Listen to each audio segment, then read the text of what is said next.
मित्रों, पंडित इलाचंद जोशी के बारे में जो मैं उनके जीवन से संबंधित कथानक को साझा कर रहा हूँ। आशा है आपको पसंद आएगा।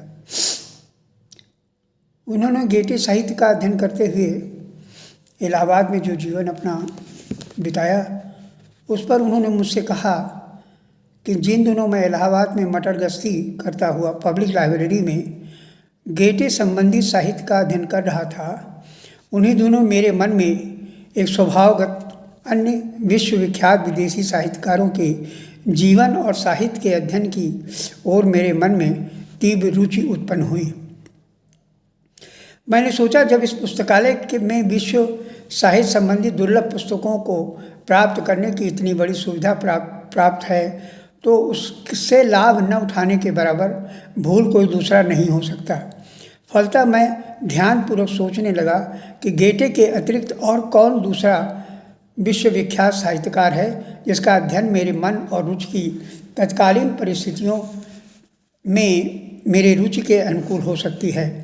बात असल में ये थी कि मेरी बौद्धिक प्रवृत्ति इस बात के लिए निरंतर अभिप्राणित कर रही थी कि विश्व साहित्य के अधिक से अधिक साहित्यकारों की रचना के अध्ययन में जुट जाना चाहिए, भले ही कोई उनसे मेरी रुचि के अनुकूल पड़ता हो या नहीं।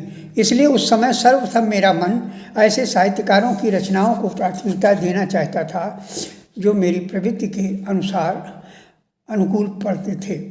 सोचने पर ऐसे साहित्यकारों में सबसे पहला नंबर रूसो का आता था। तब तक अपने घर पर ही विभिन्न विदेशी साहित्यकारों के नामों और मोटे तौर पर उनके कामों से भी परिचित हो चुका था।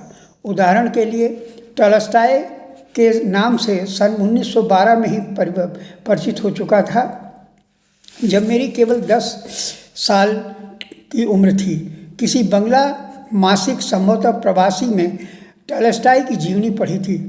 इस जीवनी में जो कुछ मैंने पढ़ा, उससे मेरे मन पर यह प्रभाव पड़ा कि टॉल्स्टॉय ठीक उसी तरह के साधु महात्मा हैं जिस प्रकार हमारे यहाँ बड़े बड़े भारतीय संत हो चुके हैं।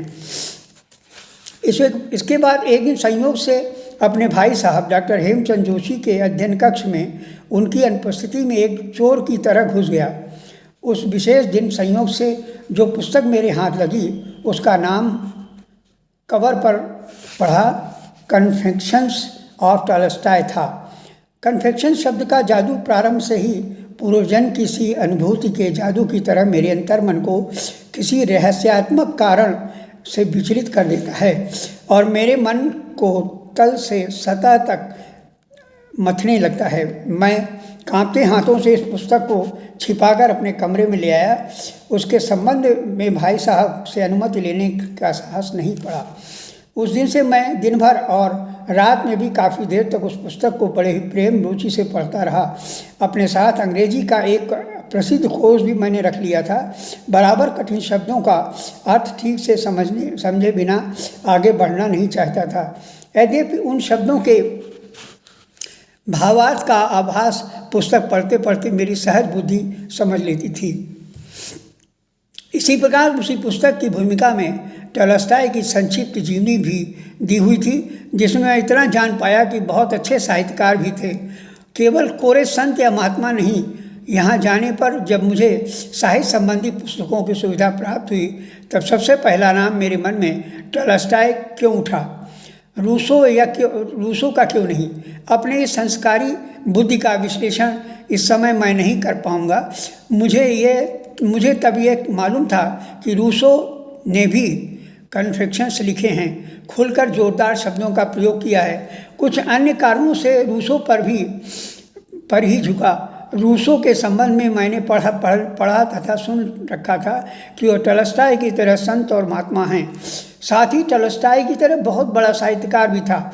और सबसे बड़ी बात यह थी कि फ्रांस की राजक्रांति का प्रमुख प्रवर्तक था।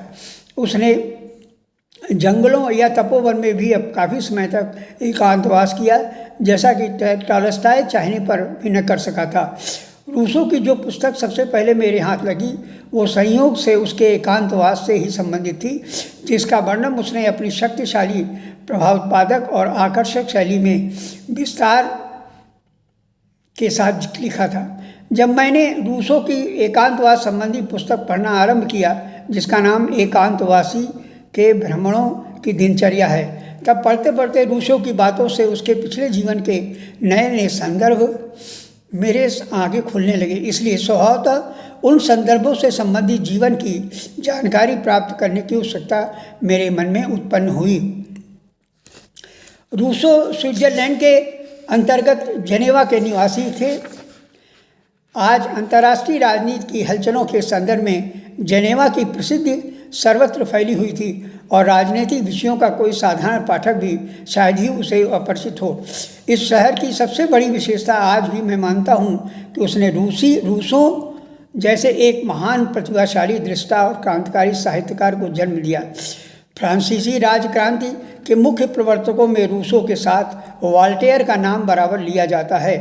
वॉल्टेयर मुख्य सूक्ष्म विचारक, राजनीतिक दृष्टा और अपने ढंग के एक विलक्षण मौलिक प्रतिभा संपन्न साहित्यकार थे, पर उन दोनों प्रतिभाशालियों की रुचि और प्रकृति दृष्टिकोण में मूलगत वैषम्य था और यही कारण था कि दोनों एक दूसरे के बराबर लड़ते झगड़ते रहे। वॉल्टेयर की प्रतिभा बहुमुखी थी और रूसो की एकांत अंतर्मुखी।